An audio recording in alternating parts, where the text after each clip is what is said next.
Hello കൂട്ടുകാരെ, അപ്പം നമ്മുടെ ഇന്നത്തെ ഒരു വീഡിയോയിലോട്ട് എല്ലാ കൂട്ടുകാർക്കും സ്വാഗതം. അപ്പം നമ്മൾ ഒരുപാട് ദിവസമായി ലോങ് വീഡിയോ ഇട്ടിട്ട് കുറച്ച് തിരക്കായിപ്പോയി, അതുകൊണ്ടാണ് ലോങ് വീഡിയോ ഇടാഞ്ഞത്. അപ്പം ഞാൻ ഇന്ന് വന്നിരിക്കുന്നത് ചെറിയൊരു കുക്കിംഗ് വീഡിയോ ആയിട്ടാണ്. വേറൊന്നുമല്ല, ഞങ്ങളുടെ ഇവിടെ ഞണ്ടെന്നാണ് പറയുന്നത്, ക്രാബ്, അത് കറി വയ്ക്കുന്ന ഒരു വീഡിയോ ആയിട്ടാണ്. അപ്പോൾ എല്ലാവർക്കും ഇഷ്ടപ്പെടുന്ന രീതിയിലുള്ളൊരു കറിയാണ്. തേങ്ങ വറുത്തരച്ചിട്ടാണ് വെക്കുന്നത്. അപ്പോൾ അതിന് വേണ്ടിയിട്ട് ഞാൻ ആദ്യം തന്നെ ഞണ്ടെല്ലാം വൃത്തിയാക്കി എടുത്തു. ഞണ്ട് വൃത്തിയാക്കുന്ന വീഡിയോ ഞാൻ ഇതിൽ ഉൾപ്പെടുത്തിയിട്ടില്ല.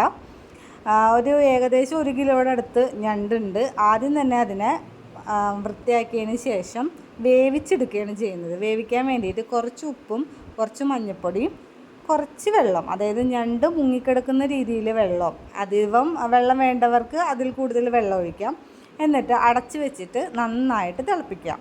നന്നായിട്ട് തിള വന്നതിന് ശേഷം അതിലോട്ട് കുറച്ച് മുളക് പൊടി ചേർത്ത് കൊടുക്കാം. മുളക് പൊടി ആ ടൈമിൽ ചേർത്ത് കൊടുക്കുമ്പോൾ ഞണ്ടിൻ്റെ ഉള്ളിലോട്ടൊക്കെ ആ എരിവിൻ്റെ ടേസ്റ്റ് കയറിക്കോളും. അതിന് വേണ്ടിയിട്ടാണ് ആ ടൈമിൽ നമ്മൾ കുറച്ച് ഒരു 1/2 ടീസ്പൂൺ മുളക് പൊടി ചേർത്ത് കൊടുക്കുക. എന്നിട്ട് ഒരു 10 മിനിറ്റോളം വേവിച്ചെടുക്കണം. ഇത് ചെറിയ ഞണ്ടാണ്, ഇടത്തരം ഞണ്ടായതുകൊണ്ട് ഒരുപാട് വേവൊന്നും ഉണ്ടാവില്ല. ഒരു 10 മിനിറ്റത്തെ വേവേ ഉണ്ടാവുള്ളൂ. വലിയ ഞണ്ടിനൊക്കെ ആണെങ്കിൽ കുറച്ച് വേവ് കൂടുതലായിരിക്കും. അപ്പോൾ ഇത് ഇടത്തരം ഞണ്ടായതുകൊണ്ട് അധികം വേവില്ല. അപ്പം നമ്മുടെ ഞണ്ട് വെന്ത് വരുന്ന സമയത്തുകൊണ്ട് നമുക്ക് തേങ്ങ വറുത്തെടുക്കാം. ഞാനിവിടെ ഒരു 1.5 മുറി തേങ്ങ എടുത്തിട്ടുണ്ട്. ഒരുപാട് വലുപ്പമുള്ള തേങ്ങയല്ല, 1.5 മുറി തേങ്ങ എടുത്തിട്ടുണ്ട്. അതിന് നമ്മൾ നന്നായിട്ട് വറുത്തെടുക്കണം. കൈവിടാതെ ഇടയ്ക്കിടയ്ക്ക് ഇങ്ങനെ ഇളക്കിക്കൊണ്ടിരുന്ന് നന്നായിട്ട് വറുത്തെടുക്കുക.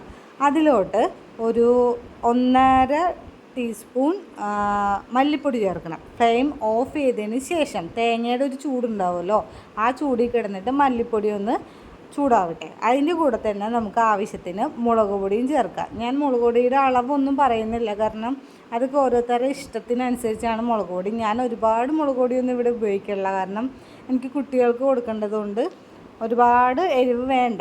അത് കഴിഞ്ഞിട്ട് നമ്മൾ തീ ഒന്ന് ഓണാക്കി വെച്ചിട്ട് അതൊന്നും കൂടി ചൂടാക്കിയെടുക്കാം, നന്നായിട്ട് ചൂടാക്കിയെടുക്കാം. എന്നിട്ട് അരച്ച് നല്ല പേസ്റ്റ് പരുവത്തിലാക്കാം. അതിനുശേഷം ഞാനൊരു മൺചട്ടി എടുത്തിട്ടുണ്ട്. മൺചട്ടിയിലാണ് ഞാൻ കറി വയ്ക്കുന്നത്. നല്ല കോക്കനട്ട് ഓയിലാണ് ഉപയോഗിച്ചേക്കുന്നത്. അതിലോട്ട് കുറച്ച് വലിയ ജീരകം, പെരിഞ്ജീരകം ഇട്ട് കൊടുക്കുക. ഒരുപാട് വേണ്ട, കുറച്ച് പെരിഞ്ജീരകം ഇട്ട് കൊടുക്കുക. അതൊന്ന് മൂത്ത് വരുമ്പോഴേക്കും അതിലോട്ട് കുറച്ച് വെളുത്തുള്ളി, ചെറിയ വെളുത്തുള്ളി ആണെങ്കിൽ അതുപോലെ തന്നെ ഇടാം, വലിയ വെളുത്തുള്ളി ആണെങ്കിൽ 2ആയിട്ട് കട്ട് ചെയ്തിട്ട് ഇടാം. ചതയ്ക്കേണ്ട ആവശ്യമൊന്നുമില്ല. ഞാനിവിടെ ഇഞ്ചി മാത്രമേ ചതച്ചിട്ടുള്ളൂ. കുറച്ച് ഇഞ്ചി ചതച്ചതും കൂടി ഇട്ട് കൊടുക്കുന്നുണ്ട്. പിന്നെ കുറച്ച് കരിവേപ്പില ഇട്ട് കൊടുക്കുന്നുണ്ട്. ഇതെല്ലാം കൂടി ഒന്ന് വഴന്ന് വരണം. അതുവരെ നമ്മൾ കുറച്ച് നേരം ഇളക്കിക്കൊണ്ടിരിക്കുക. കരിവേപ്പില അപ്പം ഞങ്ങളുടെ ഇവിടുത്തെ ഫ്രഷ് കരിവേപ്പിലയാണ് കേട്ടോ, പുറത്തുനിന്ന് വാങ്ങിച്ച കരിവേപ്പിലല്ല. അതുകൊണ്ട് തന്നെ ചെറിയ ഇല ഉള്ള കരിവേപ്പിലയാണ്. അതൊന്ന് വഴന്ന് വരുമ്പോഴേക്ക് നമുക്ക് കൊച്ചുള്ളി ചേർക്കണം. ഞാനിവിടെ കൊച്ചുള്ളിയാണ് ചേർത്തിരിക്കുന്നത്. കൊച്ചുള്ളി 2ആയിട്ട് കീറിയിട്ട് അതും കൂടി ചേർക്കാം. അവയെല്ലാം കൂടി നന്നായിട്ട് മിക്സ് ചെയ്യാം.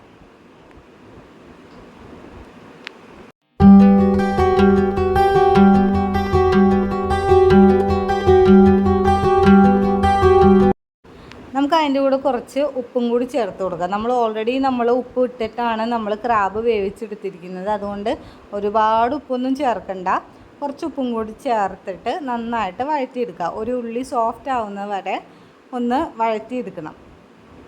അപ്പം നമ്മുടെ ഉള്ളി ഏകദേശം ഇവിടെ സോഫ്റ്റ് ആയിട്ടുണ്ട്. അപ്പം നമുക്ക് ആവശ്യത്തിന് പച്ചമുളകും കൂടി ചേർത്ത് കൊടുക്കുക. നമ്മൾ ഓൾറെഡി മുളക് പൊടി ചേർത്താണ് തേങ്ങ വറുത്ത് വെച്ചിരിക്കുന്നത്. അതുകൂടാതെ തന്നെ ആവശ്യത്തിന് എരിവിന് പച്ചമുളകും ചേർത്ത് കൊടുക്കാം. ഇവ 3ഉം കൂടി നന്നായിട്ടൊന്ന് വഴന്ന് കിട്ടിക്കഴിയുമ്പോൾ നമുക്ക് ഇതിലോട്ട് കുറച്ച് തക്കാളി, ഞാൻ ഒരു തക്കാളി എടുക്കണുള്ളൂ.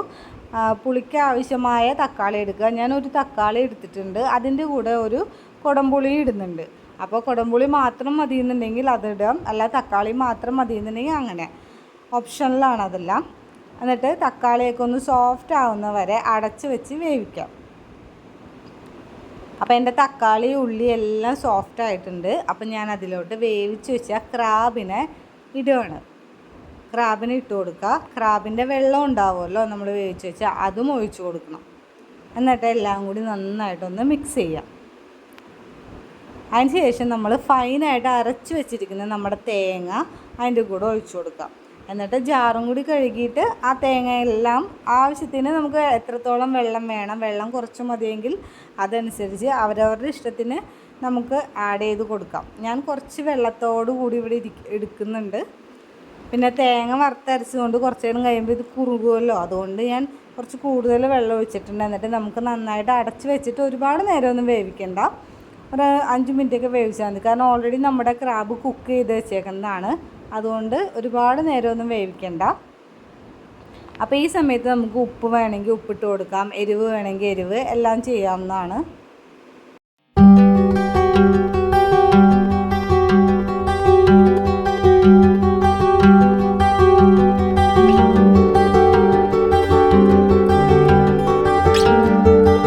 നമ്മുടെ കറി ഏകദേശം ഫൈനൽ സ്റ്റേജ് എത്തിയിട്ടുണ്ട്. അപ്പോൾ ആ സമയത്ത് നമുക്ക് 1/4 ടീസ്പൂൺ ഗരം മസാല ചേർത്ത് കൊടുക്കാം. അതിൻ്റെ കൂടെ തന്നെ കുറച്ച് കുരുമുളക് പൊടിയും ചേർത്ത് കൊടുക്കാം. എന്നിട്ട് നന്നായിട്ട് എല്ലാം കൂടി മിക്സ് ചെയ്യാം.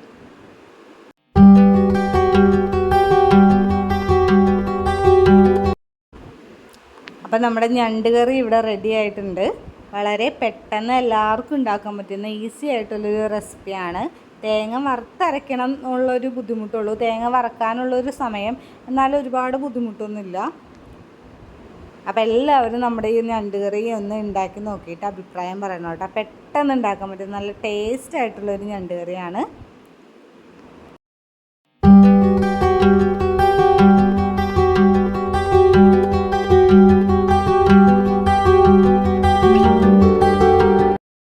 അവസാനമായിട്ട് അതിൻ്റെ മുകളിൽ കുറച്ച് മല്ലിയില ഉണ്ടെങ്കിൽ മല്ലിയില ഇടാം. എൻ്റെ കയ്യിൽ മല്ലിയില ഉണ്ടായിരുന്നില്ല. ആ ഫ്ലേവർ ഇഷ്ടമുള്ളവർക്ക് അത് ഇട്ടാൽ മതി, അല്ലെങ്കിൽ നമ്മുടെ കരിവേപ്പില ഇടാം. കരിവേപ്പിലയുടെ ഫ്ലേവർ നല്ല ടേസ്റ്റ് ആയിരിക്കും.